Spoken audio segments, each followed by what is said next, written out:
Bonjour à tous, j'espère que vous allez excellemment bien. Aujourd'hui, on se retrouve pour faire le débrief de l'étape 6 de l'UAE Tour. On va revenir un petit peu sur tout ce qui s'est passé dans ce dernier sprint de la semaine. Normalement, à part surprise, demain, on ne devrait pas avoir de sprint du côté de Jebel Afet. Et puis, on va voir un petit peu tout ce qui s'est passé. Coureur top, bonnet d'âne, comme d'habitude. N'hésitez pas à vous abonner à la chaîne, à réagir dans les commentaires, à mettre un pouce bleu, à partager la vidéo sur les réseaux sociaux, notamment auprès de vos proches, si vous pensez que ça peut les intéresser. Dans les commentaires, n'hésitez pas à me dire qui vous a plu, qui vous a déçu. Quand vous vous abonnez à la chaîne, vous pouvez ajouter la petite cloche. Comme ça, vous êtes au courant des dernières vidéos qui sortent, notamment des vidéos cyclisme. Et puis, si vous avez les moyens et que vous voulez soutenir mon travail, vous pouvez faire un super thanks. Ça se passe dans les commentaires et je remercie les gens qui le font. Vous pouvez également cliquer rapidement sur les notifications, sur les miniatures. Dès que vous voyez une vidéo, n'hésitez pas également à faire un petit tour sur la page YouTube de la chaîne. Et puis, le meilleur moyen pour savoir qu'une vidéo vient de sortir, eh bien, c'est de faire la petite cloche, de s'abonner en rajoutant la petite cloche, puis en mettant toutes les notifications. Alors là, c'est ce qu'on appelle le Saint Graal. On commence tout de suite avec l'UAE Tour et cette 6e étape, une étape plate, mais une étape moins venteuse que la veille, donc des possibilités de bordure un peu moins évidentes. Et puis, Pogacar était un peu fatigué et n'avait pas envie forcément de faire le forcing sur cette journée. Donc on a eu de nouveau notre bagarre pour le maillot noir entre la Bardiani et l'équipe Solution Tech. Et à ce petit jeu-là, eh bien, c'est la Solution Tech qui a gagné avec vraiment un bon boulot du côté de cette formation. Et Duric qui a remporté les 2 sprints intermédiaires devant Samoudio, son équipier. Tarozzi n'a marqué que 6 points aujourd'hui, pas suffisant pour aller menacer le maillot noir. Et puis ça va être compliqué même d'aller prendre des points demain, parce que déjà, bon, il y a certes 2 sprints intermédiaires, mais il n'y a que 16 points à prendre, et Tarozzi, on voit qu'il a quand même beaucoup de mal à aller gagner des sprints, et Solution Tech arrive à mettre des coureurs dans l'échappée, et je suis pas sûr qu'il y ait beaucoup d'opposition à ces 2 formations pour aller prendre les échappées, mais j'espère que ces 2 équipes seront réinvitées l'an prochain, et puis bon, ça mériterait quand même peut-être à ce que Solution Tech soit invité sur le Tour d'Italie. On sait qu'il y a des grosses discussions en ce moment pour emmener une équipe en plus, que ça soit sur le Tour d'Italie, le Tour d'Espagne ou le Tour de France. Donc on verra si la Solution Tech sera cette équipe supplémentaire, parce que là je pense quand même qu'ils ont démontré le respect qu'ils avaient auprès de l'organisateur. Et je rappelle que l'UAE Tour est organisé par RCS, qui est l'organisateur du Tour d'Italie. On va revenir également sur ce qui s'est passé dans cette journée avec le déclassement de Van Poppel. Du côté de Dani Van Poppel, donc déclassé aujourd'hui. Pas de surprise, je le dis depuis le début de saison. Les sprints, les commissaires sont quand même un peu plus vigilants sur les sprints, même si encore une fois on aimerait de la cohérence dans les décisions sur toutes les courses, ce qui est un petit peu un problème, et ça on y reviendra sur une autre épreuve du calendrier, où on en parlera également. Mais oui, on est plus sévère depuis le début de saison, on l'a vu, ce qui n'était pas le cas l'an dernier. L'an dernier, vous aviez ce genre de choses qui passaient encore. Là, c'est plus compliqué, et encore plus quand un coureur se plaint. Et là, Van Poppel, eh bien, on a bien vu sur les ralentis que De Klein se plaint à plusieurs reprises de Van Poppel, et donc dans ce genre de situation, les commissaires, le jury des commissaires regarde les images. On en avait parlé avec Van Aert aussi, qui se plaint énormément. Dès que Van Aert se plaint, tout de suite on va aller voir les images, ce qui est souvent systématique, et ce qui est un peu chiant, parce qu'on va voir des mecs qui vont râler tout le temps, même dans des situations qui ne sont pas dangereuses, et qui vont peut-être arrêter leur sprint en pensant qu'ils vont réussir à faire disqualifier quelqu'un, ce qui ne sera pas toujours le cas. Et ça pourra avoir notamment son importance au moment de la fin de saison, et notamment de la course au point UCI, entre plusieurs équipes qui se battraient au niveau des points UCI. On pourrait avoir ce genre de situation. Mais là, De Klein pouvait se plaindre. Oui, Van Poppel le tasse. Très clairement. Là, il n'y a pas à dire du côté de Dani Van Poppel. Donc c'est son 2e carton jaune en 30 jours. Sauf que celui du Tour Down Under va être bientôt annulé. Donc comme on n'a pas le droit de prendre plus de 3 cartons jaunes sur une période de 30 jours, normalement il devrait être sauvé, à part s'il prend un carton jaune demain. Par contre, il en est déjà à 2 sur l'année et le maximum autorisé est de 6 sur toute une saison. Donc autant vous dire que bon, c'est pas encore dangereux, mais s'il se prend encore des cartons à chaque fois qu'il fait un sprint, au bout d'un moment, la Red Bull Bora, ça va poser problème. Et je rappelle que ça sera 30 jours de suspension en cas de 6 cartons sur la saison. Si vous prenez 3 cartons en 30 jours, eh bien c'est 14 jours de suspension. Et si vous prenez 2 cartons jaunes sur la même épreuve, sur la même course par étape, je crois que c'est sur la même semaine, eh bien là, vous êtes déclassé, disqualifié de cette épreuve, vous rentrez à la maison. Voilà, du côté du règlement des cartons jaunes. Mais là, oui, Van Poppel tasse très clairement notre ami De Klein et fait perdre des positions à De Klein.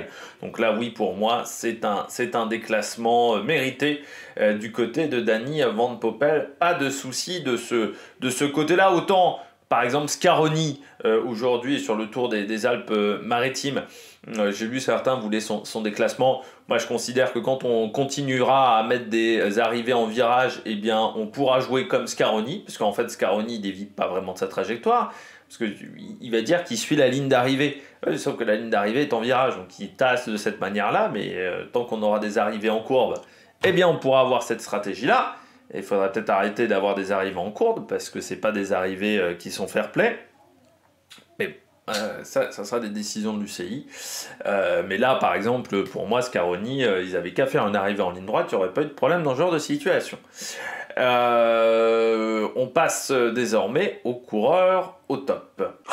Attaque de Marlou! Du côté des coureurs au top, eh bien, on commence avec le sprint de Tim Merlier. Quel sprint encore de Tim Merlier! Alors déjà, c'est une arrivée qu'il aime. Abu Dhabi, il a déjà gagné plusieurs fois à Abu Dhabi. À Abu Dhabi, quand il sprint, je me souviens, il avait déjà fait un sprint comme ça, très long. Là, aujourd'hui, c'est quand même 300 mètres. Plus de 300 mètres de sprint du côté de Tim Merlier, mais en début de saison, il a une faculté en début de saison à faire des sprints extrêmement longs, qu'il a moins la possibilité de faire ensuite sur les grands tours. Mais c'est vrai que son fameux sprint à Nokere, où chaque année, il fait un sprint au moins de 400 mètres. Et là, pareil, il a fait la même technique, c'est-à-dire qu'il prend beaucoup de marge directement. Comme il surprend ses adversaires parce qu'il arrive en survitesse, eh bien, ça permet de prendre tout de suite 10-15 mètres d'avance, ce qui fait qu'il est plus dans l'aspiration, ou dans une aspiration qui est beaucoup plus faible pour ses adversaires, et donc ils ont beaucoup de mal à revenir dans ce genre de situation, parce qu'il craque très rarement Merlier quand il est comme ça à l'avant dans un sprint, et il a ses capacités de puissance qui sont au-dessus du lot. Malgré tout, dans ce fameux duel entre Milan et Merlier, je considère quand même Milan au-dessus pour le moment, parce que Milan est mal placé, son train n'arrive pas à trouver la solution, et il arrive quand même à finir 3e aujourd'hui. Certes, loin de Merlier, mais Merlier a été très très fort aujourd'hui, et dans un exercice qu'il affectionne, les sprints vent de face, je l'avais dit, mais les sprints vent défavorable, c'est vraiment un exercice qu'il affectionne. Notamment l'an dernier sur le Halou-Latour face à Casper Van Uden sur le Camel Track. C'est vraiment un exercice où il est très très fort là-dedans. Grâce à sa puissance, il arrive à tenir très longtemps ses braquets aussi. Et c'est ce qui fait la différence. Aujourd'hui, Merlier, c'est un sprinter qui, je trouve, même sur les grands tours, devrait exploiter un peu plus les sprints longs, cette filière-là, parce que je pense que c'est vraiment dans ce domaine-là où il est au-dessus. Comme à l'époque ce qu'arrivait à faire Christophe, pour ceux qui s'en souviennent, qui arrivait à faire des sprints très longs. Mais je trouve que Merlier a aussi une capacité qu'avait Kittel, notamment le Kittel chez Quick-Step, c'est que même quand il est en difficulté, c'est-à-dire que son train n'est pas bien en place, qu'il est en difficulté, qu'il est mal placé, il a toujours confiance en lui. Et Kittel, quand il était à son maximum, contrairement à ce que disait Philippe Gilbert, qui disait que dans les bus, il était en manque de confiance, c'était peut-être le sprinter qui avait le moins de confiance. Et pourtant, on avait l'impression à un moment que Kittel, quand il était à son sommet chez Quick-Step, rien ne pouvait lui arriver, même si le train était mal placé, il avait tellement confiance en ses qualités physiques qu'il n'y avait rien qui pouvait lui arriver. Et Merlier, j'ai l'impression que même quand il est mal placé, il a toujours confiance en lui. Et ça ne le gêne absolument pas. Et c'est vrai que c'est pour ça qu'il est fort en ce moment, Tim Merlier, parce que on s'aperçoit que de plus en plus, il n'y a pas un train qui arrive à manœuvrer seul. Sur la plupart des courses du calendrier aujourd'hui, les trains... En fait, vous avez 4, 5, 6 trains quasiment côte à côte et ça fait des sprints assez désordonnés par rapport à ce qu'on a pu connaître, notamment avec le train de la Hérode qui était largement au-dessus, ou le train de la Saiko, ou le train de la Fassa Bortolo, notamment avec Petaki. Là, vous avez souvent 4, 5, 6 trains qui arrivent à être à peu près au même niveau. Donc, il faut réussir à se démerder suffisamment seul et c'est là où Merlier est très fort. Et arrive à se placer parfaitement. Et puis là, le sens du timing, encore une fois, de faire l'accélération au bon moment. L'expérience de Tim Merlier a encore payé aujourd'hui sur ce sprint. C'est ce qui lui permet de remporter cette deuxième victoire. Mais pour moi, encore une fois, dans ce match, Milan est un petit peu plus fort pour moi que Merlier. Deuxième coureur au top aujourd'hui, je n'ai pas mis Milan, hein. On fait un petit peu des différences. J'ai pas mis Philipsen non plus parce que je trouve qu'il y a quand même un écart de performance assez significatif, je trouve, entre Merlier, Milan et Philipsen derrière. Mais j'ai mis Max Walscheid. C'était pas évident forcément aujourd'hui du côté de Walscheid parce que du côté de la Jayco Alula, on a perdu Groenewegen. On avait plutôt constitué l'équipe autour de Groenewegen. Sauf que Walscheid a encore été bon. Moi, je trouve que c'est un coureur, que ça soit chez Cofidis ou que ça soit chez Jayco Alula, qui est sous-estimé, Walscheid, dans les formations dans lesquelles il passe. Parce que chez Cofidis, il faisait du très très bon boulot. En tant que poisson pilote de Brian Cocard, mais aussi comme sprinter numéro 1. Il était même très fort en tant que sprinter numéro 1. Chez Jayco Alula, il est recruté au départ pour Caleb Ewan. Sauf que bon, Caleb Ewan a disparu. Disparu profondément. Je sais pas si vous avez vu aussi, il y a un revenant chez Lotto, c'est Viviani. Je pensais pas qu'il allait revenir avec un contrat professionnel. Bon, Lotto a décidé de le recruter. Mais du côté de Walscheid, c'est vrai que moi je m'attendais à ce qu'on lui donne vraiment sa chance cette année. C'est donc pas encore le cas. Mais quand on lui donne les clés du camion, c'est comme d'autres coureurs quand on leur donnait les clés du camion, même si on ne le faisait pas régulièrement. Bien ça fonctionne, ça marche du côté de Walscheid, ça marche aujourd'hui, il fait 4ème, c'est encore un bon sprint, il fait 4 avec du beau monde et en n'étant pas forcément super bien placé. Donc en étant bien placé avec un train peut-être plus performant, ça peut être efficace Walscheid, mais j'aimerais que ça soit un sprinter auquel on fasse beaucoup plus confiance du côté de cette formation à Jayco Alula et je trouve que c'est un peu le problème actuellement chez Jayco Alula, mais comme c'était le problème chez Cofidis, c'est un sprinter qui est sous-estimé aujourd'hui à Walscheid. Depuis même son début de carrière, hein. En gros, il a rarement été leader dans les formations dans lesquelles il est passé, Walscheid, et je trouve ça bien dommageable, surtout depuis qu'il est passé chez NTT. C'est vrai que chez Sunweb, c'était pas forcément un coureur qui m'avait marqué, mais chez NTT, je trouve qu'il avait vraiment pris de l'ampleur dans cette formation et ça s'était confirmé chez Cofidis. J'espère que ça sera encore une très belle année pour lui chez Jayco Alula, mais j'aimerais qu'on lui donne un peu plus sa chance. Voilà, au sprinter allemand, le plus grand gabarit du peloton, hein, 1m99, 90 kg. C'est encore plus grand que Jonathan Milan. Et plus gros également que Jonathan Milan, également du côté de Walscheid. Coureur qui passe bien également les pavés, notamment les pavés de Roubaix, en même temps 90 kg. Vous avez une petite stabilité dans ce genre de situation. On continue avec Stefan de Schrittener. Je pense qu'on va prononcer à peu près comme ça. De Schrittener qui a été bon encore aujourd'hui avec un top 10 pour le coureur de la Lotto et un coureur très jeune. C'est vrai que j'avais pas repéré ça. 2 top 10 cette semaine du côté de Schrittener. C'est un coureur qui a seulement 19 ans. Alors il va bientôt avoir 20 ans dans quelques jours, mais ça a été c'est le deuxième coureur le plus jeune à faire un top 10 sur un grand tour derrière sur une épreuve World Tour, pardon, derrière Alex Baudin. Pas Alex Baudin, pardon. Je vais y arriver, hein, faire une phrase en français. Derrière Paul Sexas, voilà. Et c'est le deuxième plus jeune, derrière Paul Sexas, à faire un top 10. C'était donc lors de l'étape numéro 4. Encore un top 10 aujourd'hui sur cette étape du côté de Stefan de Schrutener, sur un sprint qui est toujours assez particulier, sans faire vraiment de bruit, avec une équipe qui n'est pas vraiment à son service. Hein. On travaille pour les Van der Velde, eh bien, je trouve que c'est plutôt pas mal. Et c'est intéressant parce que c'est rarement simple pour un coureur sprinter chez les jeunes. C'est toujours des coureurs qui ont un peu plus de mal. Il leur faut un peu plus de temps, même si on a connu Philipsen par exemple qui était performant jeune, il n'était pas aussi performant à 22 ans qu'il ne l'était derrière. Même si on a eu Olaf Koy, on a eu Dolly, ça a un peu changé du côté des sprinters, mais il y a quand même une évolution dans leur manière de sprinter, dans leur manière d'avoir des résultats. Normalement, plus ils vieillissent, plus ils prennent de l'expérience, meilleurs ils sont. De Schrutener, à 19 ans, il est déjà capable de faire ça. Alors, imaginez-vous, dans 3 ou 4 ans, alors certes, Dolly n'a pas pour le moment forcément évolué dans ce sens-là, mais ça peut être quand même un coureur très intéressant, avec une évolution intéressante dans sa carrière. Déjà vainqueur d'une étape du Baby Giro l'an dernier, avec l'équipe de développement de la Lotto. Il avait commencé dans l'équipe U19 d'AG2R, sauf qu'il n'est pas resté dans l'équipe de développement de la G2R, il était reparti en Belgique, lui qui est né dans une belle commune à Gerardsbergen. Et puis on termine avec Radjovic, belle place aujourd'hui de la Solution Tech. Alors déjà on en a parlé avec les belles performances du côté de l'échappée et du côté de ce maillot noir, mais également des points UCI récupérés par Radjovic aujourd'hui avec une 6e place, et il est en forme Radjovic. Alors c'est un coureur qui est souvent performant dans les contrées exotiques. Radjovic, notamment, il a eu des résultats à Antalya, sur la Crow Race, notamment quand il était chez Coratec, ou dans son premier passage à la Coratec, ou chez Delco, il avait eu pas mal de résultats dans des courses un petit peu exotiques.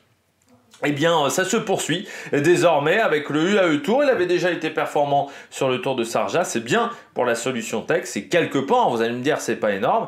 Oui, mais ça montre que le recrutement n'a pas été mauvais. De récupérer Dusan Radjovic, qui n'avait pas forcément été très performant du côté de la Bahrain Victorious. Et bien là, en ce moment, c'est plutôt pas mal pour lui, avec cette belle 6e place du côté du coureur serbe, 5 fois champion de Serbie dans sa carrière. Allez, on regarde tout de suite les bonnets d'âne. Du côté des bonnets d'âne du jour, De Klein par rapport à la saison, c'est sûr que par rapport à la course d'aujourd'hui, bon, il est gêné, mais en fait, je regardais ses résultats depuis le début de saison, parce que j'avais bien le souvenir qu'il n'avait pas pu sprinter, il n'y a pas un sprint potable. Pour le moment, il fait partie des coureurs qui sont à 0 points, et pourtant, lui, il a déjà 8-9 jours de course. 0 point UCI pour De Klein, c'est pas habituel par rapport surtout aux autres saisons du côté de la Tudor. Pour l'instant, il est pas super bien emmené, il faut quand même bien le dire, sur cette course. Je trouve que le train n'a pas réussi à faire correctement son travail, donc il se retrouve toujours un petit peu en deuxième rideau. Il est toujours un peu derrière, pas super bien emmené De Klein, et surtout, les 3 quarts du temps, il ne trouve pas l'ouverture. Je ne suis pas sûr que les jambes soient exceptionnelles non plus, mais il ne trouve pas l'ouverture. Et ce qui fait que ça fait des résultats loin d'être exceptionnels. C'est vrai qu'on a presque plus vu Zillard au final que De Klein depuis le début de saison, ce qui montre bien qu'il y a un petit souci quand même du côté du néerlandais, et ce qui veut dire qu'en termes de confiance, c'est quand même pas exceptionnel pour lui.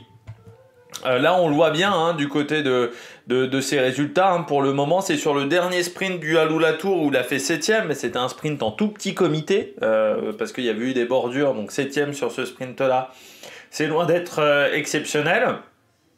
Et sinon, donc 2 11e places, c'était donc sur l'étape 4 et l'étape 5. 16e, donc aujourd'hui gêné lors du sprint, mais de toute manière, il aurait fait au mieux 8 ou 9.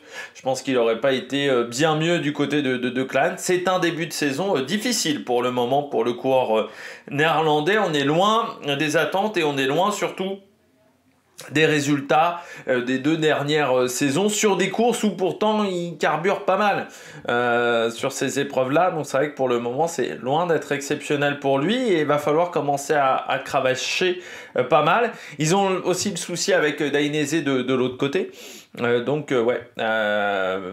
Decline pas suffisamment bon là pour le moment, donc il va falloir vraiment trouver des solutions désormais.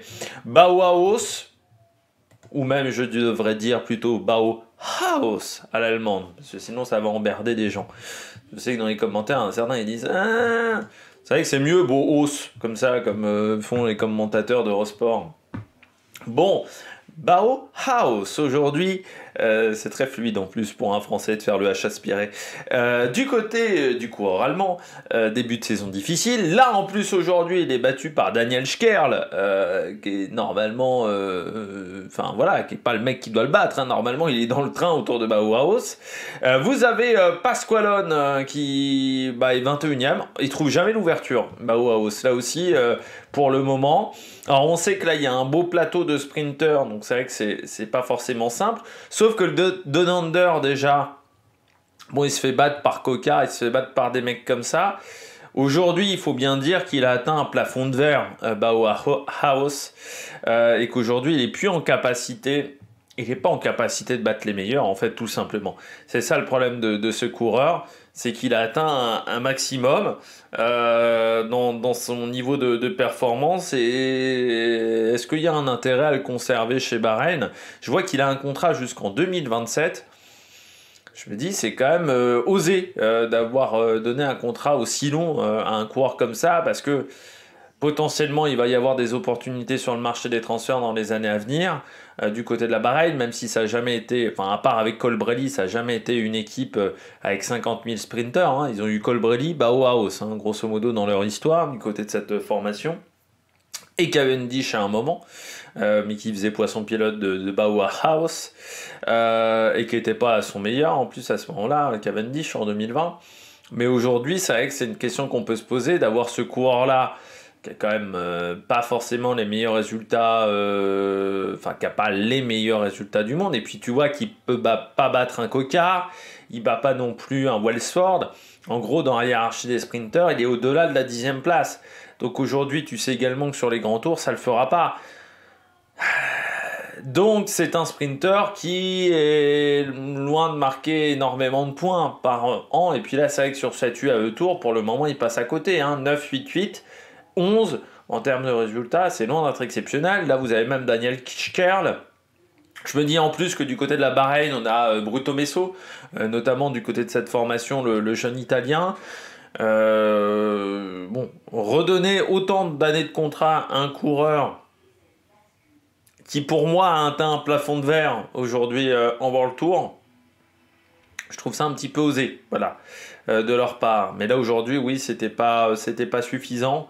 Mais ils ne trouvent pas l'ouverture non plus. Et puis là, donc, on n'était pas bien organisé du côté de la Bahreïn pour avoir les poissons pilotes, les mecs qui soient... On a 3 coureurs dans le top 20. Ça veut dire qu'on n'a pas fait un bon train. Quand vous avez 3 coureurs dans le top 20, c'est qu'il y a eu un problème. Alors, soit vous jouez les points comme Astana, soit c'est qu'on n'a pas été efficace du côté de cette formation. Et puis on va pas se mentir, sur le Tour des Alpes-Maritimes, en termes de stratégie, ça n'a pas été non plus hyper efficace pour essayer de battre Scaroni. Donc pas exceptionnel aujourd'hui du côté de la Bahreïn Victorious. Et puis je termine avec un dernier coureur pour cette journée, Jakobsen. Alors certains vont me dire, bon, c'est pas catastrophique, Jakobsen aujourd'hui, il fait 5e. Oui, mais bon, quand on a connu le grand Jakobsen chez Quick-Step, notamment, sur ce type de terrain, il était imbattable. Enfin, les sprints sur le plat, il était imbattable, Jakobsen. En fait, il a 28 ans aujourd'hui. Il vient d'avoir... Enfin, il a 28 ans et demi, grosso modo. Et pourtant, j'ai l'impression qu'il est presque en fin de carrière, quoi. Enfin, c'est ça qui est terrible. C'est-à-dire qu'on a presque l'impression d'avoir un sprinter qui est un peu sur la fin. Voilà, qui arrive à choper encore des top 5, des top 10, mais qui n'est plus en capacité de jouer avec les meilleurs. C'est-à-dire tu sens qu'il y a une nouvelle génération qui est arrivée et qui l'a complètement explosé. C'est-à-dire, aujourd'hui, à 28 ans, il a 46 victoires, sauf que tu t'aperçois que sur les dernières années, il n'a pas gagné grand-chose. Et surtout, ça fait depuis combien d'années qu'il n'a pas gagné sur des grosses courses? Ça fait quand même un petit temps qu'il n'a pas gagné sur des grosses courses. En gros, 2022, son titre de champion d'Europe, c'est l'une de ses dernières grosses victoires. En plus, ce jour-là, c'est quand même Van Poppel qui fait 90% du job, il faut bien le dire. Et ensuite, sur les autres résultats, bah ouais, c'est la dernière fois il a été bon. C'est fou, depuis 2023, les résultats sont quand même... Il y a vraiment un trou dans les résultats assez nets, notamment cette chute sur le Tour de France, sur le circuit d'Alès. Bon, là, il fait 6 et 5, mais bon, quand on a connu le grand Jacobsen, on se dit, il est quand même un peu sur le reculoir. Et est-ce qu'il arrivera à redémarrer, à se relancer? C'est un coureur qui a démarré à 19 ans hein, chez SEG. Parce que moi, je dis pas SEG, je dis SEG Racing Academy. Est-ce qu'il n'est pas en bout de course quoi? On a vu, Sagan et d'autres arrêtés très jeunes. C'est vrai qu'il fait partie des coureurs qui ont commencé très tôt, arrivé en World Tour à 22 ans. Tout de suite très bon en World Tour. Est-ce qu'il n'est pas dans une période de lassitude? C'est vrai que je me disais, DSM, ça le relancerait. C'était le bon moment pour aller chez DSM Picnic. Aujourd'hui, même ça, c'est compliqué. En termes de résultats, en ce moment, je me dis pas, lui, il va gagner une étape de Grand Tour. Par exemple, il sera sur le Tour de France, je me dis pas, il va gagner une étape sur le Tour de France. Je ne le mets même pas parmi les outsiders aujourd'hui, Jacobsen. C'est dire un peu le niveau dans lequel je considère où il est. Pour le moment, je trouve que c'est un coureur qui est en train de disparaître petit peu par petit peu. Andresen commence à prendre de plus en plus de place également dans cet effectif. Et bon, il y a un moment où les courbes vont se croiser. Et pourtant, il n'a que 28 ans. C'est ça qui est extraordinaire, c'est qu'on est sur un coureur qui normalement, allez, encore 4-5 ans devant lui. Avant, on aurait dit ça. Sauf que Jacobsen, je me dis pas, tiens, il va réussir à se relancer. Là, aujourd'hui, ça veut pas, quoi. On sent que ça ne démarre pas, ça ne se relance pas. Là, sur une course comme celle-là, sur un terrain tout plat, Jacobsen, avant, sur le terrain tout plat, il était imbattable.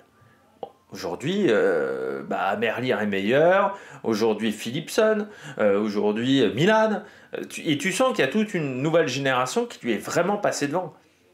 Et je ne suis pas sûr qu'il arrive à rattraper cette jeune génération-là. Donc c'est mes inquiétudes envers Fabio Jacobsen. Allez, on regarde tout de suite les différents classements pour conclure cette vidéo. Pour conclure cette vidéo, les différents classements, on commence par le classement de l'étape. Tim Merlier donc s'impose devant Jasper Philipsen, Milan, Walcha Jacobsen. Vous voyez bien que Danny Van Poppel a été relégué en fin de peloton, à la 25e place même précisément. Un peu plus loin même que la 25e place. Il est en dernière place du peloton, voilà, du côté de notre ami. Parce que oui, il y a eu des coureurs qui en plus sont tombés, donc ça a un peu cassé le classement, voilà, du côté de Van Poppel.